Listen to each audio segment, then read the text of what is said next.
தமிழ்நாட்டிற்கு ஆளுநரே தேவையில்லை உச்சநீதிமன்றம் அதிரடி பதட்டத்தில் மோடி.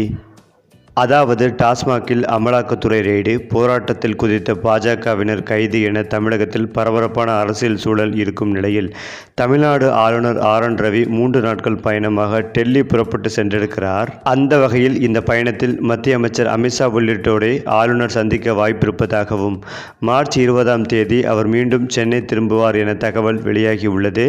தமிழ்நாடு ஆளுநர் RN ரவிக்கும் திமுக தலைமையிலான தமிழக அரசுக்கும் தொடர்ந்து மோதல் போக்கு நிலவி வருகிறது.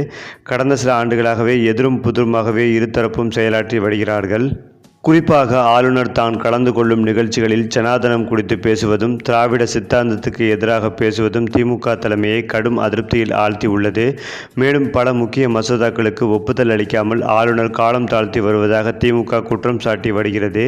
இது தொடர்பாக உச்சநீதிமன்றத்தில் திமுக அரசு வரை சென்றிருக்கிறது. இது ஒரு புறம் இருக்க, மத்திய அரசுக்கும் தமிழக அரசுக்கும் நேரடி மோதல் ஏற்பட்டிருக்கிறது. அதேபோல் மும்மொழி கொள்கை தொடர்பாக மத்திய அமைச்சர் தர்மேந்திர பிரதான் பேசிய கருத்து தமிழகத்தில் கொந்தளிப்பை ஏற்படுத்தி வருகிறது. இதனை அடுத்துதான் தர்மேந்திர பிரதானின் உருவப் பொம்மையை எடுத்து திமுகவினர் போராட்டத்தில் ஈடுபட்டனர். நாடாளுமன்றத்திலும் இந்த விவகாரம் வெடித்த நிலையில் திமுக நாகரிகமற்றவர்கள் என தர்மேந்திர பிரதான் பேச கடும் எதிர்ப்புகள் எழுந்ததால் தனது கருத்தில் இருந்து பின்வாங்கியதோடு மன்னிப்பும் கோரினார். மேலும் தொடர்ந்த சில நாட்களில் தமிழகத்தில் அமலாக்கத்துறை பல்வேறு இடங்களில் சோதனை நடத்தியது. குறிப்பாக டாஸ்மாகில் 1000 கோடி ரூபாய் வரை மோசடி நடந்திருப்பதாக கூறி டாஸ்மாக் தலைமை அலுவலகம், சில மதுபான நிறுவனங்களின் அலுவலகங்கள், டாஸ்மாக் குடோன்களின் ஆய்வுகள் நடைபெற்றது. அந்த ஆய்வின் அடிப்படையில் 1000 கோடி ரூபாய் அளவுக்கு டாஸ்மாகில் முறைகள் நடந்திருப்பதாக அமலாக்கத்துறை அறிக்கை வெளியிட்டது. தொடர்ந்து நேற்று டாஸ்மாக் முறைகேட்டை கண்டித்து தமிழக பாஜக போராட்டத்தை அறிவித்தது. எழும்பூரில் உள்ள தலைமையகம் முற்றுகையிடப்படும் என அறிவித்த நிலையில் பல இடங்களில் பாஜகவினர் வீட்டு காவலில் வைக்கப்பட்டனர். மேலும் தமிழக பாஜக தலைவர் அண்ணாமலை, முன்னாள் தலைவர் தமிழிசை சவுந்தரராஜன் ஆகியோர் கைது செய்யப்பட்டனர். தொடர்ந்து மாலை 7 மணி வரை பெண்கள் விடுதலை செய்யப்படாததால் அண்ணாமலை போலீசாருடன் கடும் வாக்குவாதத்தில் ஈடுபட்டார். இப்படியாக பாஜக திமுக இடையே நேரடி மோதல் ஏற்பட்டிருக்கும் நிலையில் தமிழ்நாடு ஆளுநர் RN ரவி திடீரென டெல்லி பயணம் மேற்கொண்டிருக்கிறார். மேலும் 3 நாள் பயணமாக அவர் டெல்லி சென்றிருக்கும் நிலையில் மத்திய உள்துறை அமைச்சர் அமித்ஷா, கல்வித்துறை அமைச்சர் தர்மேந்திர பிரதான் ஆகியோரை சந்தித்து பேசுவார் என எதிர்பார்க்கப்படுகிறது.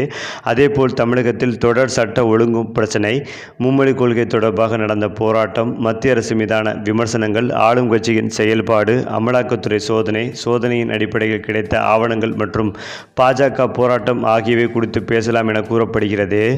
குறிப்பாக டெல்லியில் உள்ள தமிழ்நாடு இல்லத்தில் தங்கும் ஆளுநர் ரவி மத்திய அமைச்சருடன் சந்திப்பு மற்றும் பல்வேறு நிகழ்ச்சிகளை கலந்து கொண்ட பின் மார்ச் 20ஆம் தேதி டெல்லியிலிருந்து சென்னை திரும்புவார் என கூறப்படுகிறது.